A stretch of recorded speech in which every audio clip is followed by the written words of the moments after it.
Good day, ma'am. My name is Claire Jane L. De La Cruz, and this is the oral recitation about Activity 5 titled Jackson Hickel Paradigm of Development. The first question is, what is the main object of the Sustainable Development Goals of the United Nations? Explain. My answer is, the main object is to eradicate poverty by 2030. Even beyond, the One Direction and Malala are on board.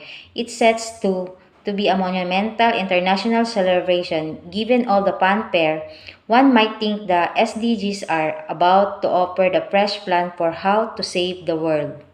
But beneath all the hypes, it's all plain business as usual. The main strategy for eradicating poverty is the same growth. Growth has been the main object of development for the past 70 years, despite the fact that it is not working. Since 1980, the global economy has grown by 380%, but the number of the people living in the poverty on less than $5 a day has increased by more than 1.1 billion. That's the time that's 17 times the population of Britain. So much for the trickle down effect. The second question is, what is the standardized unit that measure resource use and waste? Elaborate.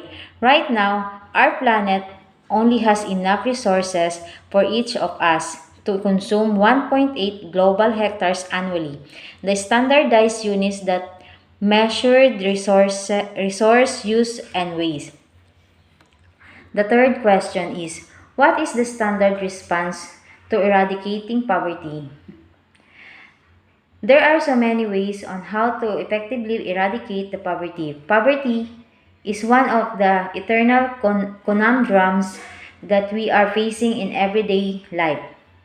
But this is the problem does not have an immediate solution. It takes a long time to see a small significant change and evaluate if the particular move or on eradicating this enigma really work.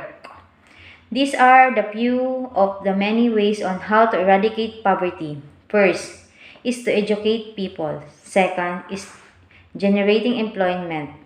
Third is to neutralize corruption within the government. Fourth is to raise awareness.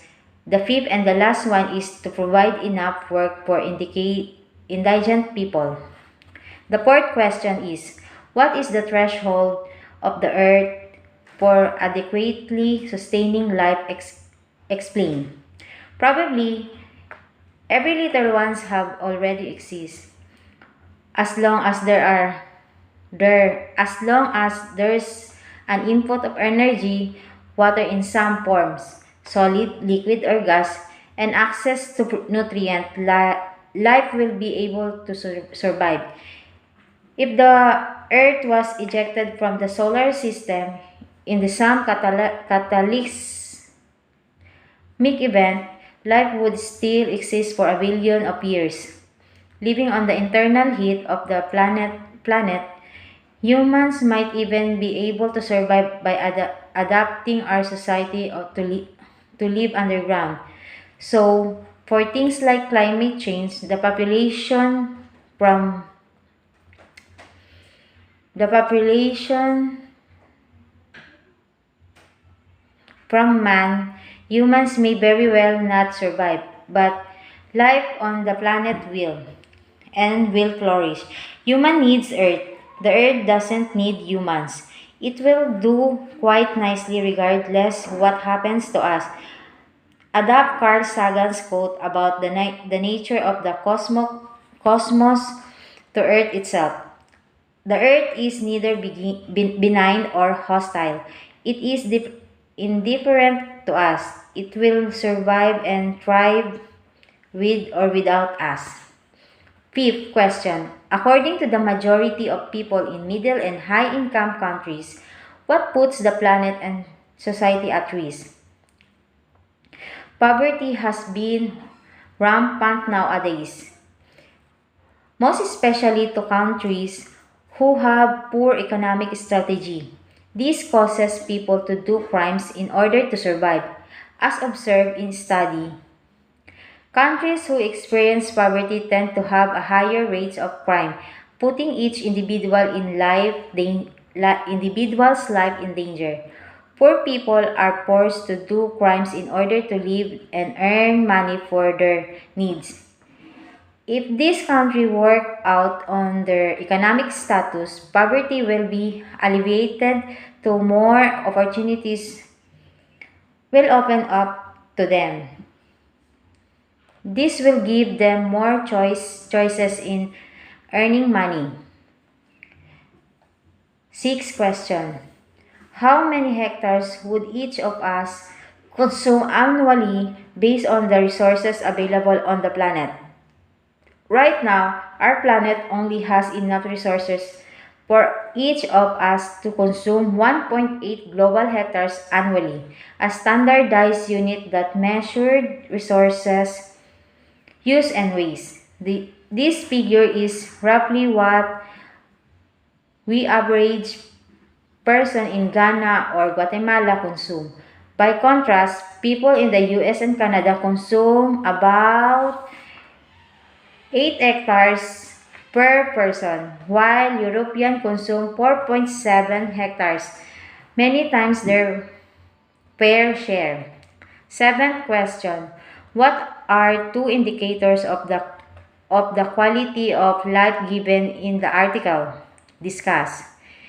It's the standard indicator of the quality of life includes wealth, employment, the environment, physical and mental health, education, recreation and leisure time, social belonging, religious belief, safety, security, and freedom. With the concept of the quality of life, an attempt is made to measure the well-being of the population in its various dimensions.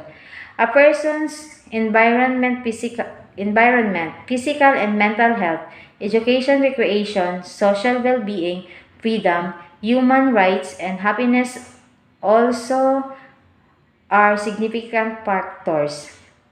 Eighth question. What crisis in the planet would force to us slow down if we do not do voluntarily? Elaborate. To do not if we do not do so voluntarily. Elaborate. The climate change crisis in the planet would force us to slow down and eventually become extinct if we do not do anything about it voluntarily. The warming of this planet result in the polar ice caps to melt. This in turn would make the sea levels rise and inundate low-lying island. Without a backup plan for this low-lying island, the population could die off. Also, as temperatures increase, heat stroke would be more common as well, killing those who are susceptible or dehydration. Apart from that, it would also result in more drought. With no land that could be cultivated, farmers would be unable to provide us with food. Without food, the nourishment, then we would also die. Because of this threat, it is important that we voluntarily reduce our carbon footprint, the main cause of global warming. Simple actions such as not burning plastic, using mass transportation as opposed to private vehicle, and not eating too much meat would be a good start to fight climate change. If we do not make sacrifice now, chances are in the next century the human population would decrease because of these crises in the planet called climate change. Ninth question. Ninth question. What must the according to Hickel, what must be done instead of urging poor countries to catch up with the rich one? Explain. According to Hickel, we would be thinking of ways to get rich country to catch down and standard down or lie low to make appropriate level of development in order for those poor countries to catch up to them. Last question. How would the different areas of the world react to the idea of de-development? First of all, we would know what is the de-development. De-development is not about giving anything up, much more not about living a life of voluntary misery or imposing harsh limit on humans' potential. Rather, it is about reaching a higher level of understanding and consciousness about what we're doing here and why. The idea of the de-development would prove to be a strong rallying cry in the global south based on the recent consumer survey.